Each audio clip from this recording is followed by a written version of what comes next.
says, the vision says once per day the wearer is able to gaze at a 10 by 10 foot area and actually see what occurred in the area past 24 hours. Comes to use in a single minute of observation. The minute is interrupted. Oh, okay, so I can't do anything for that minute. I would just like to. You could just stare at him. Can I get? Here's what I do. As we're going along, I tell the Inquisitors to go. Just keep them talking for a minute after I'm done, okay? Can you think you can do that? Medic. Yes. Okay. Okay. So, does he actually get my attention? Oh. Tell me. So as I'm walking over, I was like, yeah, I shoot her against like, and I look at her like, yeah. So, I'm trying to think of a clever way to word this picture. Undead. Yeah, no. I'm not gonna say quite that openly. Oh. Think of a. Oh, I've got an idea. Have you noticed just how dead this table is? Like, no offense to you, Mr. Roulette Man, but like. No, it's fine. I've been dead inside for quite a few years. Aw. Really? I'm sure at least some other person knows what it's like to be dead inside. He spins the roulette wheel and just sort of stares at it. Yep. You discover a new meaning to the word pain as you look into his eyes. Please tell me you get the meaning of this table. Yeah, I nodded. I said, "Yep." It's unfortunate, but some of us are dead before they actually die. And then I head inside. He didn't get it. I got it. Maybe he's just an idiot. Me? Like, I was talking about the guy at the roulette table. Yeah, but yeah, I was thinking. So I think, yeah, I understand what you're talking about. All right. Anyway, truly unfortunate. So does that mean Rumble Brass would wait with the Inquisitor, and he would say like, let's wait for my associates to be done with their business before we go in. I don't want to make a business proposition without them. The alchemist would follow along, but I look at them and just like give them like the stare and like the finger point of like, don't say a fucking thing, and they like zip their mouth and throw away the key.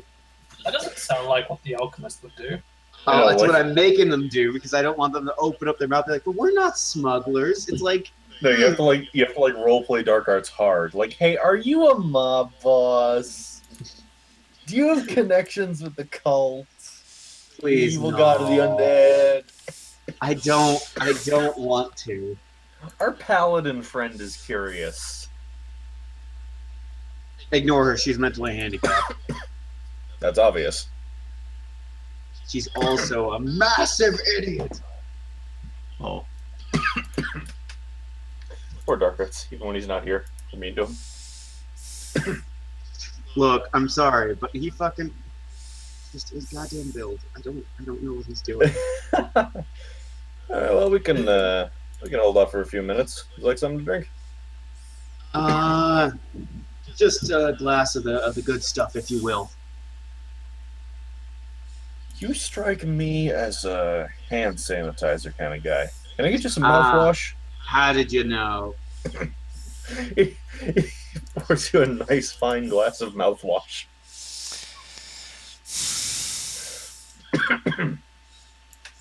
It's technically the good stuff if you care about dental hygiene. Yeah, it's good for your teeth. And he sits down and says, so, what is this proposition of yours? Right, well, I am a man of many things, many talents. My name is Rumble Brass, and if you may not have heard of such, I am someone of, who has recently been out more on the lam, per se. Would he know the name Rumble Brass? Barely. I've heard that name before. They say you're a good man. Well, thank you. I appreciate it. Though, right now I'm in a different sort of persuasion. I'm looking for a new career, and I was I'll hoping say. someone of your persuasion. Well, let's just say me and the military have gone splits. I also may have socked a prominent military leader in the knob in a bit of drunken rage. My military career and I had a divorce, and she attempted to keep the kids, but I told her no, the kids are mine, and took it anyway. That's exactly what happened, though. Shit. That is actually what happened. Like the truth of what you have just said is staggering. But well, he says to you, he says, "Well, I mean, you strike me as an honorable man. You're a military type, so I assume you're pretty disciplined." So when I say expose your neck, you ask, do I do it until I'm dead of blood loss?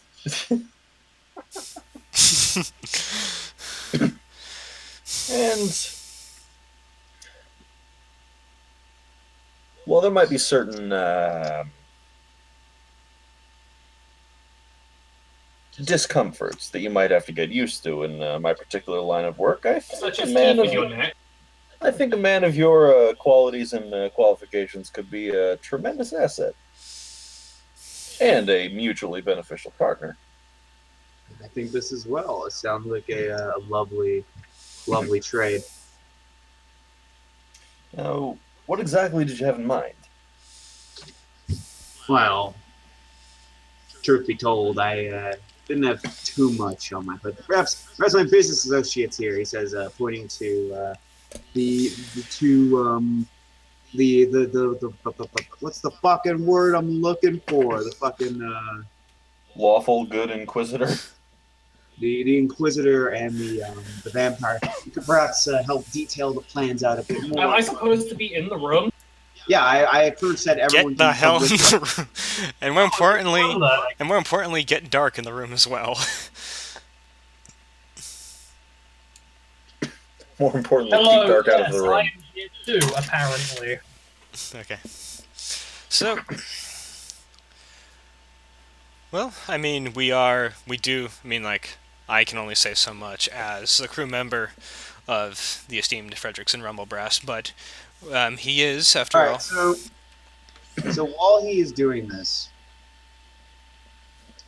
what I am going to do is I'm going to, while he talks, I'm going to first sit down and start using the goggles. All right. So I'll go over like everything you'd say first, because I assume the Inquisitor can handle like keeping a generic conversation going for a few minutes. Like, yep. Yeah. Your charisma's probably higher than 10. Yes. It is. So you would see the cultist walk into the room, lay a briefcase down on the table, sit down and order a glass of beer or something from the bar. And then sometime later, you would see these two here, walk in, also sit down at the table. And the secretary orc would open the briefcase, and inside would be a few wands, some potions, and a couple scrolls. And he would start like looking over them, identifying them, while do the monocles actually give you What is said and done in this room. said and done?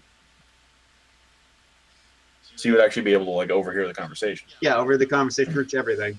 Okay, yeah. So the Mr. Timbletim here would put his own identical briefcase onto the table, slide it towards the cultist, and say something to the effect of, "We should stop meeting like this. I'm wary of moles, spies. From now on, we should arrange this as a dead drop. I'll speak to you through the normal channels to arrange the details." After the Secretary Orc would finish identifying the stuff in the cultist's case, say, 2 wands of inflict serious wounds, 12 potions of undetectable alignment, and 5 scrolls of inflict critical wounds. So just like a lot of really nasty spells. A lot of spells that an undead would appreciate. And the cultist never opens the briefcase that he's given. What does the cultist look like? Decidedly female, according to the token. I mean, the cultist looks like they're dressed in, like, street clothing. So, probably a cheap suit. Generic human. Fair enough. And, Any defining features? Anything at all? Not really. I mean, Renault has basically told you, like, the cult will not be a problem as soon as Renault says the cult's not going to be a problem anymore. Like, he gives the word, and they are smashed. But, yeah, Mr. Tingleton there says, alright, I'm gonna head out, wait for 5 minutes, someone will be back to show you out through the back door. And then him and the secretary get up and leave the room. And thus ends your clairvoyance. Okay.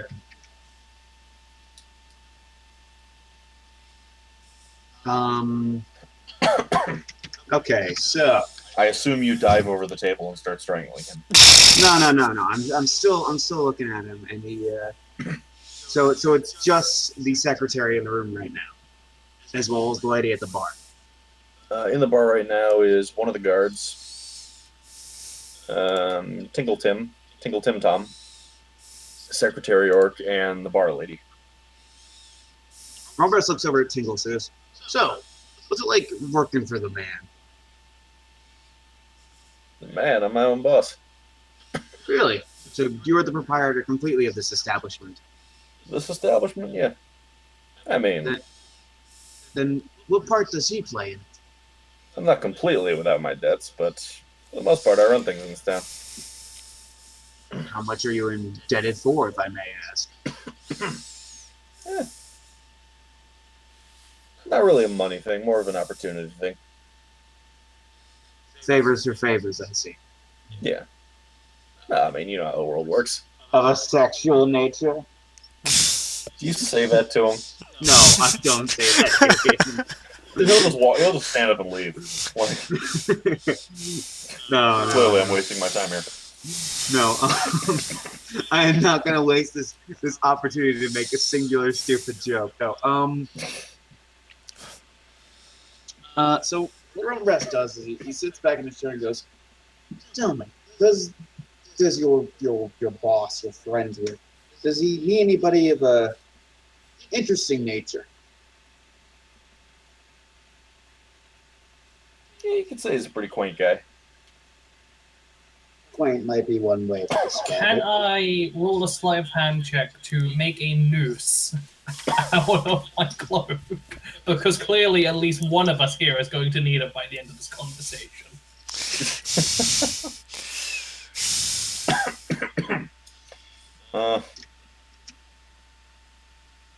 I don't know, you might be better off asking Dark's character to just speak. They usually does a pretty good job of digging graves. Such as his own. Oh. That is true. But I actually think I have a job for you. Really? Yeah. There's uh there's a friend of mine coming into town in a little bit. And I'm gonna be on the level with you. This friend of mine, he's kind of a dirtbag.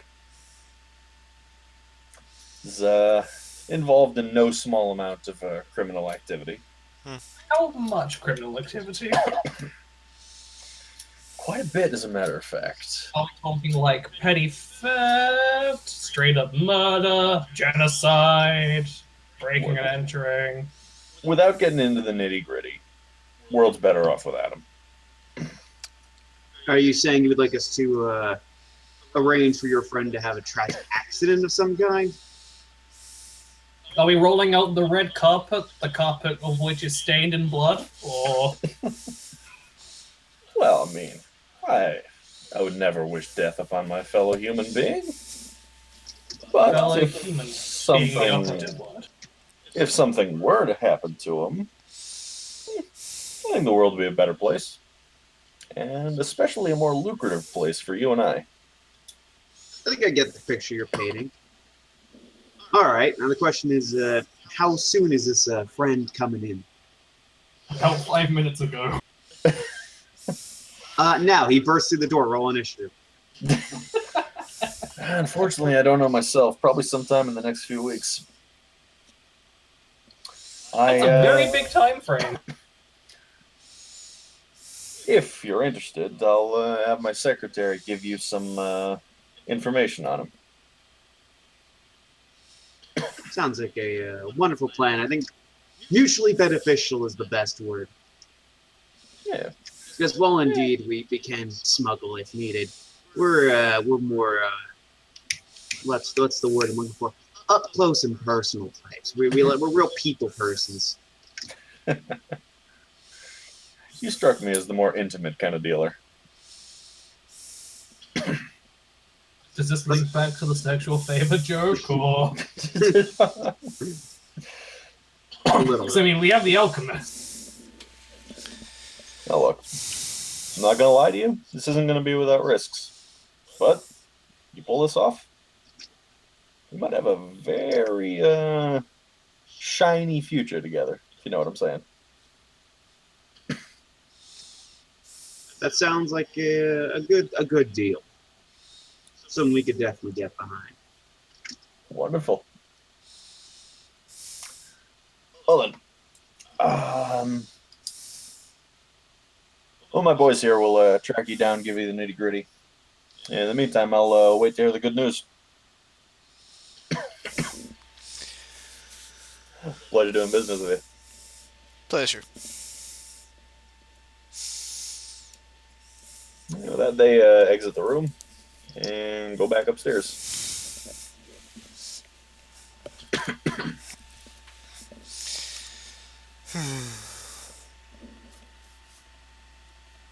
This is the part where you guys join the mafia.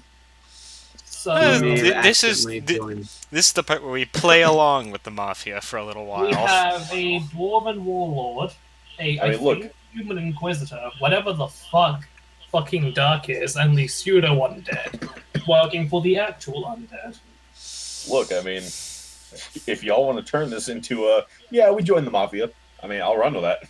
I'm not saying we're going to join the mafia. What I am saying, though, is that it's going to be probably mutually beneficial to work with the mafia, remove a few people who probably should be removed, and then, in turn, go and figure out more about the cult in question. Because the thing is, we're not going to find out a lot about the cult by just asking around, like, yo, you know about the cult? But getting people's good graces might help. Well, again, the thing that Renault asked you to investigate was not the cult itself, but the presence and nature of the cult's relationship with the mafia. Okay. Because when you have like mafia bosses running towns, that's pretty bad. But when you have cultist mafia bosses running towns, that's disaster waiting to happen. And so what we found out is that he is not on the best of terms with the cult, and that really, at his command, the cult is gonzo. Oh no, that's Renault's position. Like before So you what I left think, the warehouse, he made it pretty clear. Like we're used to dealing with this kind of thing. The cult is at least providing some sustaining services to an undead being, such as Mr. Yeah. Douglas McTibb. Like Then the cult I have a itself is no plan. threat. if we convince him that the cult is bad news and doesn't want to support him, then perhaps, just maybe, we will be able to get him to kill two birds with one stone. How though? Well, first things first, we're gonna have to kill this guy. Not necessarily if we can convince him that. Wait, which guy? The guy we just talked to? No, the guy who we're going to be rolling out the red carpet. Oh, yeah. We gotta get rid of him. Yeah, and then we also need to find a way to set up the cult who we currently have no in with. That's fine. If they're in with undead beings, we have a pseudo undead. Fair enough. I almost kind of hope you guys just say, you know what? There should be gangbangers. Gang banging our way to World War One. Let's just go full like Saints Row 2. Look, if you want us to fuck people, we have the alchemist. No, that's no. Not that way, Like- Glenn. That is not the entendre. I can that dig I up the book of erotic fantasy if you want. Not that way, Glenn. Roll a perform sexual Stop. Oh, that's a skill in that book. Wait, I'm rolling my dice dry. which Oh no, Glenn, no. which book? The dice are made of bone if you catch my meaning. Please no. Which All right, book all is right. this? I'll stop now. I know, man. I'll just I'm get gonna it. go report to Renault. Yes. Alright. We're off to see the wizard, the wonderful Wizard of Information on. Oz. Were we getting information from on Dickbag from Mr. Orc Secretary? Yo, the secretary left. No, I mean, the bodyguard tells you, "Don't worry, we'll find you." Wouldn't it be, a good idea to give us at least the information about him ahead of time so we can at least get stuff? You'll have time, but we don't have it right now. Very well then. Alright, I mean, you have the huge axe and the tiny phone, so who am I to complain? Yeah,